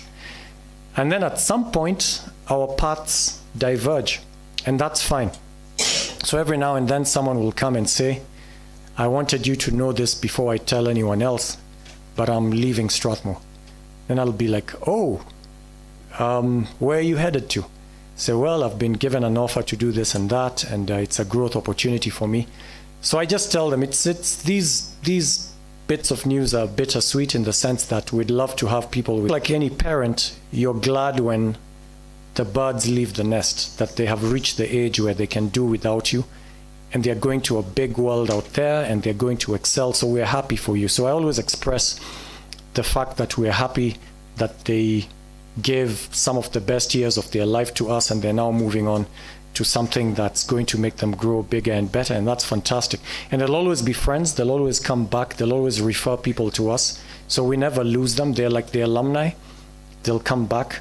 So find the overlap, emphasize it, but if someone has to leave, it's okay. That's what we are proud to see, people go to higher places. Then the last intervention by the VC. So how much do you value teamwork, you asked? A lot, because you can do more with a team than as an individual. This is why they convinced me to be the Vice Chancellor. I did not apply. It was not my career plan. In fact, I refused. I said, my life is complete. I see myself as a researcher who goes into communities and asks them, what problems do you have? And then I take it upon myself to research them, to innovate, to come up with fantastic solutions, to see an entire community change. Then I'm happy. Then I take the next challenge and the next and the next. So I had a formula for the rest of my life, which seemed super interesting, and I don't need any position to feel good about myself. I get more joy from the impact that I'm doing. But it's a solo mission. So then they came and told me, what makes you think you will succeed in changing all these communities? What makes you think they'll even listen to you? Like, nobody knows you. I'll say, but I said, my competence will speak for me. Then they asked me, how long did you live in the United States? Then I told them, they said, no, too long. You're speaking like an American. This is Kenya. Let us educate you. In Kenya, we say, who is that who is speaking? I know some lecturer, and they're not listening anymore. So this is the Vice Chancellor of Strathmore University. Now they're paying attention. Oh, it must make sense. You've not even made any sense. Just the fact that you're the Vice Chancellor of Strathmore. Of course, anything you say will be seen to make sense. It has authority. So then they told me, we're actually giving you an opportunity to do what you want to do, but at scale, at a much higher level. So if you're actually being truthful that you want to help people and impact societies, we don't see how you can say no to this opportunity. Like you tell us how it's consistent with everything you're telling us. So I realized they had done their research. The only answer out of this was to say, yes, I'll do it. But it's because they said, look, you can't do it alone. You can't change all these societies on your own. We're giving you the opportunity to create an environment where people like you can thrive and go out there. You won't be on the front lines like you want to be, but just being on the back line, sending out an army of people who have the same culture, who are transforming, you will have a much bigger impact over time. And any tiny thing you say will go far, just because of the title. Not even because of your eloquence or your personal knowledge. Just the title alone is adding gravitas to anything you say. And so the only answer you can give us is, yes, I will be the Vice Chancellor. So I said yes. So all I'm telling you is I believe in teamwork, because I look at the sorts of things that I'm now impacting. There's no way I could do it on my own. I don't even have the expertise. So one moment I'm talking to lawyers, and we're looking at something that could change the legal system of the whole country and go all the way to Mashinani, the villages. And I'm talking to the Chief Justice, and we're sitting there and we're having this conversation. Like, yeah, let's do it. Let's do it. Strathmore will do this. You do this piece. Then we'll get the banks to do this. Then the chair of Kenya Bankers Association is in the room. We're like, okay, Strathmore, you teach mediation to the local chiefs. You, Martha Koome, get us the local chiefs. And then I'll talk to all the bank CEOs to bankroll this thing, and done. I'm like, wow, I'm going to be solving disputes in Mashinani all over Kenya just from this lunch conversation with these higher ups that have had the privilege to sit on a table. And then next thing I'm doing, I'm talking to somebody about climate change, and I'm now meeting the ambassador of Australia, and I'm meeting the vice chancellors of 2 Australian universities, and we're looking at green hydrogen. Then we turn to the Kenya government to say, we'd like to see how Strathmore does it. So you teach Kenyans how to generate energy from hydrogen and feed it into the national grid, like you did with solar. We did it with solar. So I'm like, oh, wow. So I'll get a chance to open a new avenue for energy for Kenya just from this conversation. And I'm not even an engineer. I'm not an energy guy. I'm not a lawyer. So I'm in so many different high-level conversations which require teams to carry out things. So I believe in teams. There's no way you can achieve great things on your own as individual professionals. You need to work with teams. So I totally believe with teams. So then you asked, well, do teams work well if there's emotional intelligence? Is it a prerequisite? I would say it's a very important prerequisite. And your next question was, but is it like a God-given gift? If you have it, you have it. If you don't, too bad. In some cases, yes, but it's teachable. It's actually teachable. And if you ask me what my superpower is, so I know Prof read an extensive CV. I tried to convince him by sending him a shorter one. And in the shorter one, it would simply say that I identify as a teacher. I try to bring out the best in people and show them how they can have an impact by being the best that they can be. And that's it. That's the end of my CV. So what's my superpower? Since I identify as a teacher, the one thing I can guarantee you that I can do and will probably not fail or rarely fail is if I understand anything, I can teach it to anybody. I am a teacher. I know what route I will use to make it. I'll understand why they are not understanding. I'll figure them out. I will deliver. Anything that I understand, I can pass it on. That's my superpower. So, emotional intelligence, yes, I understand it. Can I teach it? Absolutely. Is everyone teachable? Yes. As long as they are willing to learn. Of course, you can't flog a dead horse. You can take a horse to water, you can't make it drink. We've been told that. You need a willing learner. If I have a willing learner who wants to learn emotional intelligence, I can teach them. It's teachable, Prof. Gudu. It's totally teachable. And now to wind up, I'll give you a 2-minute masterclass on emotional intelligence and the building blocks. So we all kind of understand what it is. Like I can read feelings, right? I can read emotions. I'm emotionally intelligent. But that's only half of what emotional intelligence is. The fact that you can read and correctly interpret and label emotions is 50% of emotional intelligence. The other 50% is, and I can do something about it. I have the power to do something about it. So let's say I interpret my own emotions. I do a CT scan and I say, what's that strange emotion I'm experiencing right now? And it's anger.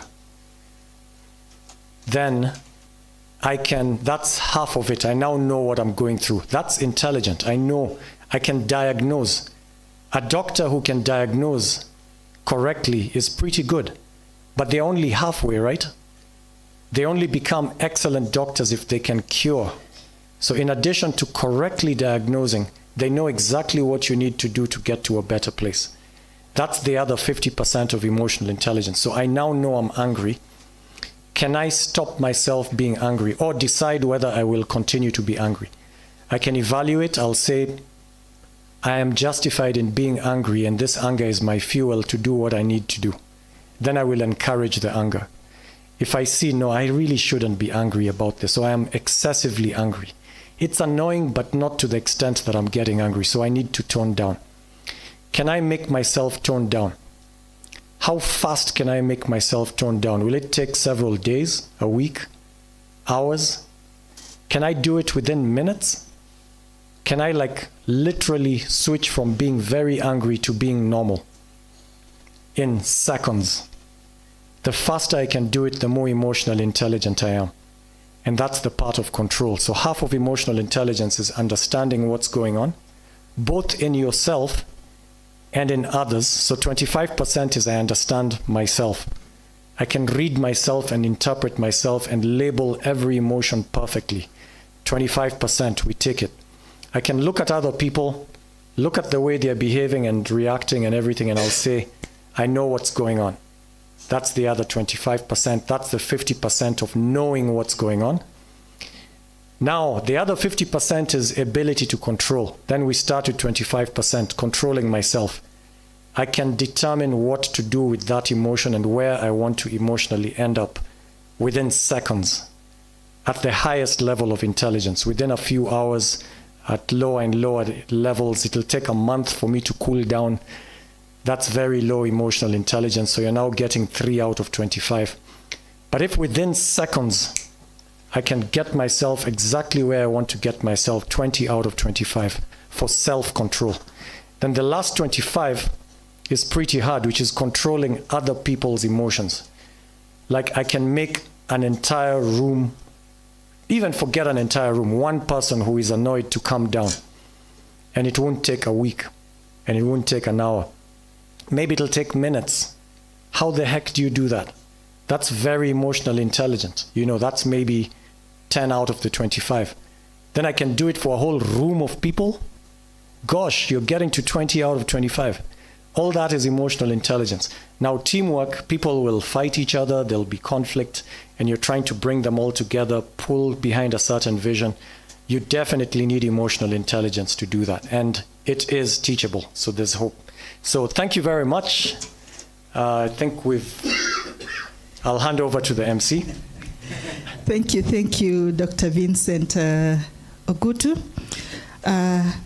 As we close up the session, just a question I'm asking for someone.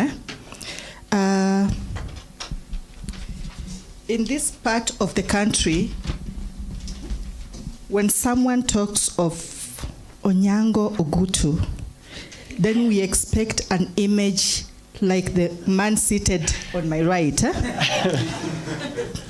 But here we are talking of Dr. Vincent, not Dr. Vincent, talking of Dr. Onyango Ogutu, but very light, which is very rare from this side of our region. So you're asking for a friend? Yes. I'm asking for a friend. So the way I usually answer it is, what if Obama came in here? Obama is a Luo name, right? So he says, my name is Barack Obama. And you're like, no, you can't be Obama. Like, you're Obama, like how? Then he says, my dad is Obama. In fact, when he was first asked that at the airport in Kenya, he was with his sister, and the sister was translating. Ati huu mbona na jina ya Kikenya, ya Kijaluo? And then the sister translated for him. Then Barack told her, tell him I'm a Luo. And so that's the way Barack would answer it. Because yes, his dad was Luo, he has Luo blood in him. But then, as you know, we Luos were very international.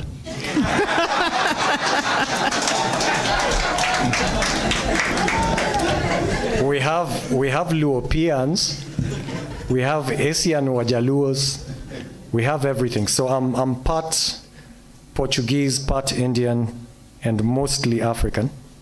So I'm a citizen of the world, biologically, but culturally I'm 100% African, because I never met the foreign parent, who was my father actually.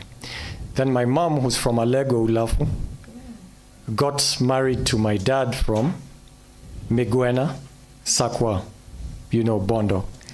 So basically I was raised from when I was 1 year old by a Luo dad and a Luo mom.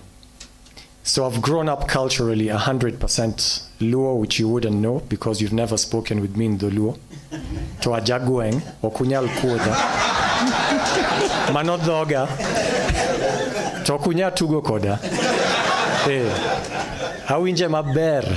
Thank you, thank you. So I hope that you can tell your friend, he's a Luo. My friend, you've heard, I'm sure most of us are now at peace. As we wind up the session, allow me to call on Professor Daniel Tarus. Please come and introduce yourself to our guest speaker. Give a few remarks and vote of thanks.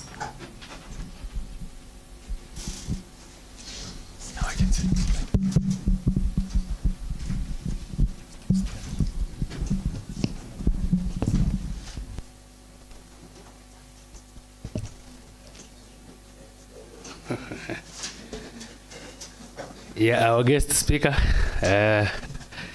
Dr. Ogutu, Vice Chancellor and members of management and everyone in this room. Good afternoon. I'm Daniel Tarus. I'm the Deputy Vice Chancellor, Administration, Finance and Planning.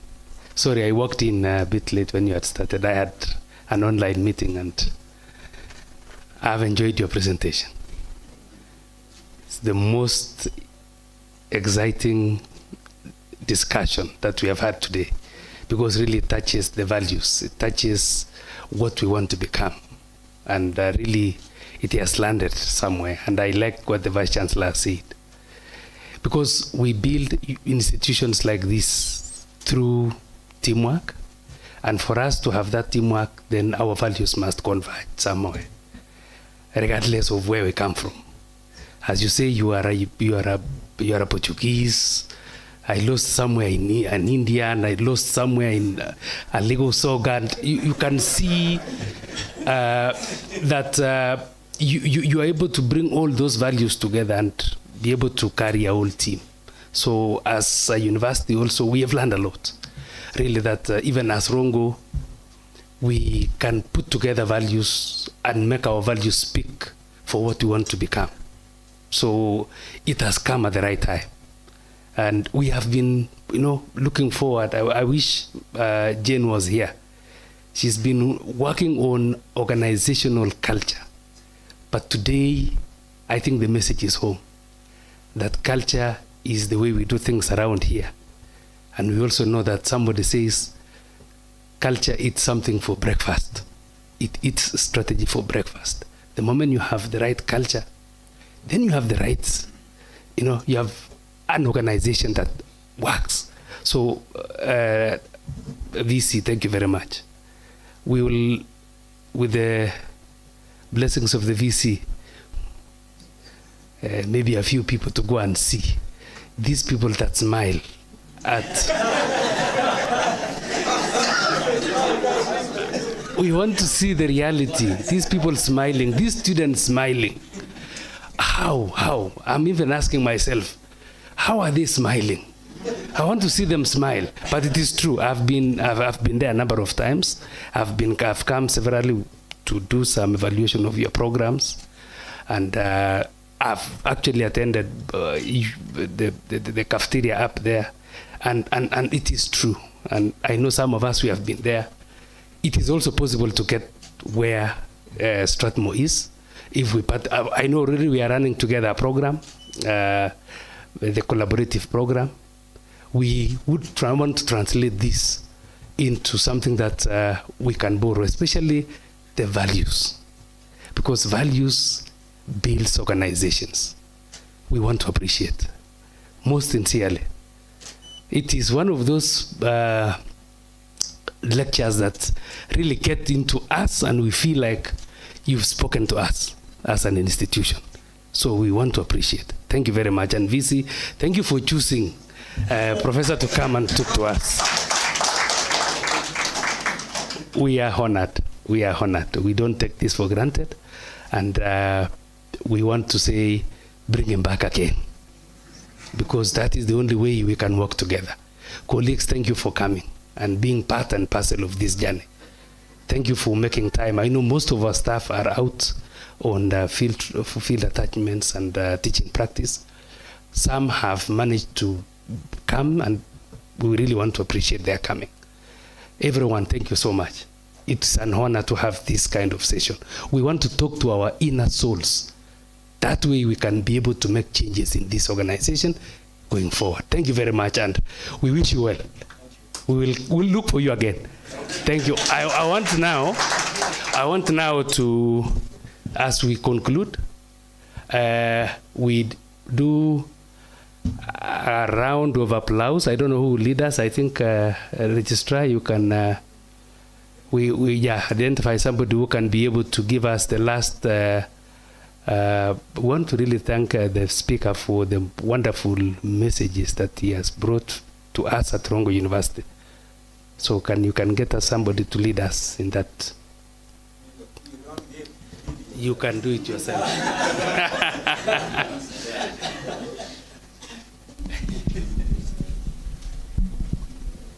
I'm trying to look, my eyes are blinded. But I'll try.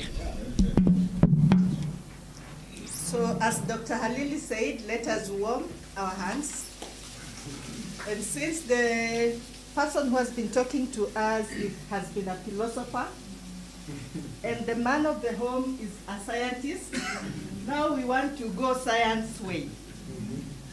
And there is something mathematicians call factorial. Eh? Do we understand? Yes. Do we know how to go to do it? Yes. Now we'll start with 3 factorial. Yes. Ready? Yes. 1.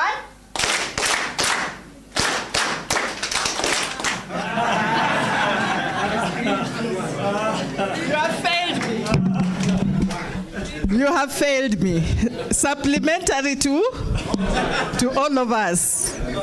So we imagine this is the month of August and we want to receipt our supplementaries. So let us start again. And you know the leader of the supplementary was a dean. And he's just looking at me. We start 1. Thank you very much. I'm told at the end of this session, there is some refreshment that has been organized for all of us just outside here. But before we partake of the refreshments, we'll have a photo session in front of the administration block.